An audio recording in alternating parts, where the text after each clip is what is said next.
Afternoon, George Cook with Sage, down here on the beautiful McKenzie River with the tip of the day. Brought to you by the fine folks at Caddisfly. Now, Grip Shooter from Rio came out about 11 months ago.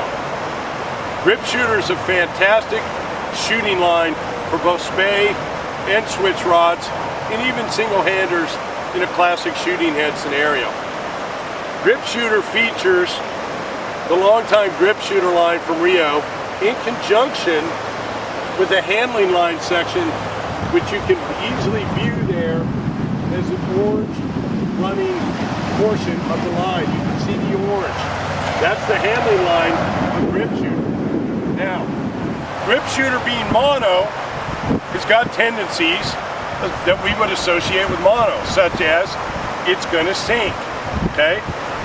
Now, one of the reasons anglers gravitate towards Spey rods, besides the fact that every cast is an adventure, is the idea that they don't have to work as hard to cast medium, long distance with ease.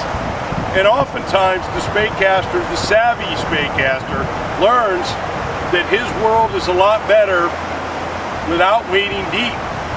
That anytime I can be ankle deep, shin deep, knee deep, I'm really at a major advantage. And that advantage holds true with a material like Grip Shooter, okay? So, if we set up shop here and utilize the 50% rule of line management, stating there's X amount of strips, and I'm going to use 50% of those strips to coil my line.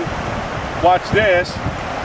1, 2, 3, 4, 5, 6, which I believe to be half of 12, 7, 8, 9, 10, 11, 12. So I coiled at number 6. Now, when I say coil, what does coil mean? I've kind of looped it around those 3 fingers, which I will then have kind of laying here off the bottom of the rod. I'm cuffed in there in a classic two-handed grip to create the best fulcrum I can with this. So I'm cuffed there, and I'm kind of twisting my hand around to show you, but I'm right there with that. So I got a grip on the line in those 3 fingers, and I'm cuffed there with those 2. So I got my grip and I got my control. Now, as I go to make my cast, as I come forward to my stop and my stroke, I will simply let go of those 3 fingers. I guess that's 4, but I'm still cuffed. I was holding with 3, I let go with 4. So let's do that one more time. 1, 2, 3, 4, 5, 6. That's my coil point based on 12 strips. There's 7, 8, 9, 10, 11, 12. There I am. There's my coil. Those 3 fingers control the line. Those 2 fingers cuff. And again, if I pull my hand out, you can kind of see the whole operation at work, okay? Cuff, coil.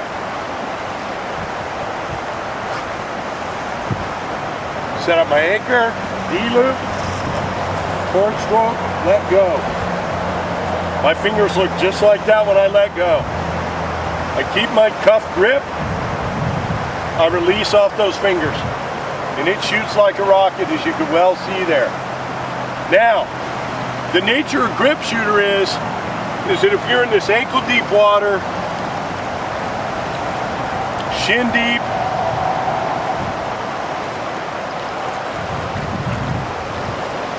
knee deep, we're probably in pretty good shape, particularly if we've got some current.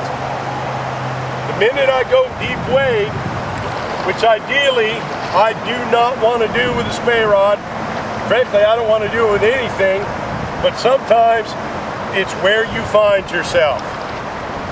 And if I find myself at crotch to belt level, this is pretty deep wading with a Spey rod. Frankly, you want to avoid it. But sometimes you'll simply find yourself in this. It might have been this deep when you came off the cut bank, and out you come, because you had to have some clearance to make your D-loop, whatever the reason. But if I'm this deep, the use of slick shooter can become challenging in this depth of water, because it's going to have a tendency to want to sink and therefore dig.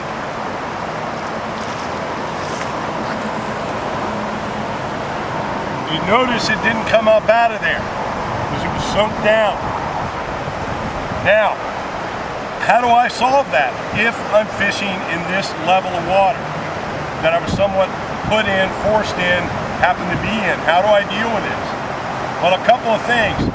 For one thing, the dynamics of my cast are going to change. When I come around and up into that D-loop, I'm going to have to be very conscious about where my stop point is. If I've got any sort of layback or canting back of the cast at this water depth, I'm going to have a problem. So I've got to be acutely aware of how I come up and around. And I'm going to need a higher stop than typically required at that point in the Spey cast. Why? Because of the water depth in reference to the whole operandi. Now, how am I going to deal with this slick shooter at this water depth? How can I make it gain speed and fight the dig to get it up, moving, and shooting across? Here's the tip of the day. Lefty Cray years ago conjured up what's called the turnout. Lefty's one of the more famous casters in American history, really in fly fishing history. And Lefty developed a phenomena where when you make a cast, be it a single-handed rod, now adapted here with a Spey rod, that as you drive forward and come past the brim of your hat, you turn out the rod. You literally turn out the rod, okay? If a normal cast looks straight up and down like this, the drawback to that is there is a certain level of friction as that fly line strikes the rod as it goes through the guides. It's going through the guides, folks, because it's rigged up. We ain't getting out of that one. But this friction element of rod contact creating friction, hence slow down, that we can battle against. We can counteract that. The method is called the turnout.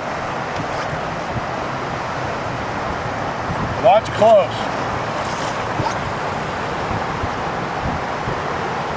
As I break my face coming forward, cross my nose, cross the brim, I will turn the reel out and I will eliminate the rod portion of line slap and get rid of that friction element. As you saw, that one just up and left. She went all the way over there, just came right sailing out of there as if it wasn't there. Drag was eliminated. Killer trick. Watch this again. Right as I come forward and cross my face, drive forward to the brim of the hat. You never knew your hat was such a casting guide, so wear one.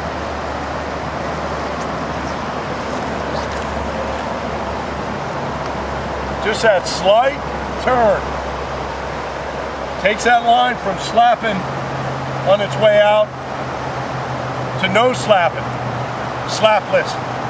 Slapless equals speed, distance, coverage, and as the caddis fly boys like to say, own the river. That's today's tip of the day.